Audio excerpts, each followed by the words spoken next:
papakialaman mo yung pangalawang Pangulo ng Pilipinas. Ang tanga-tanga mo.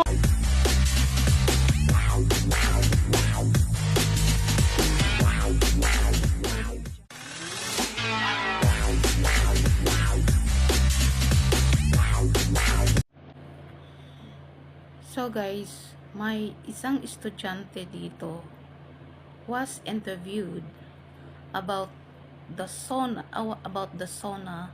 of our President Bongbong Marcos and how she reacted when Claire Castro was questioned. Pakinggan natin. Sabi mo sa SONA ni PBBM? Ang masasabi ko sa SONA ni BBM ay napakatanga niya. Bakit? Ang masasabi ko sa kanya is mag-resign na siya, puro na lang siya pangako, di ba? Pangako siya ng pangako. Sabi niyo, sana bumaba na yung presyo ng bilihin. Dapat hindi na sinasana yan, puro ka sana. Putang ina mo, napakabobo mo. Dapat tungkulin mo magpababa na magtanggal ng value added tax. Dapat tanggalin mo na, hindi yung puro sana. Napakabobo mo kasi yan.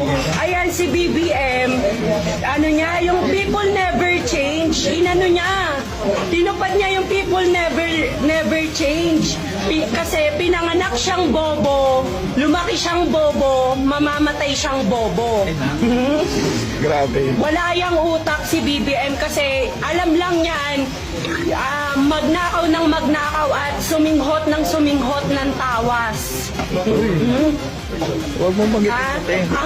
Ang amin lang, eto pa yung sabi ng nung una niya, sabi niya nung uno, tanong ng taong bayan, paano mo masusolusyonan yung pagbaba ng langis? Paano mo masusolusyonan? Ito namang tangang si Claire Castro, ang unang bungad, kasi yung pangalawang presidente natin nasa ibang bansa. Tanga! Bobo! Napakabobo mo, Claire Castro. Ang tanong ng taong bayan, kung paano masusolusyonan ng presidente yung pagbaba ng langis, hindi yung papakialaman mo yung pangalawang Pangulo ng Pilipinas. Ang tanga-tanga mo. O diba, she was bold enough to answer. She was bold enough to say that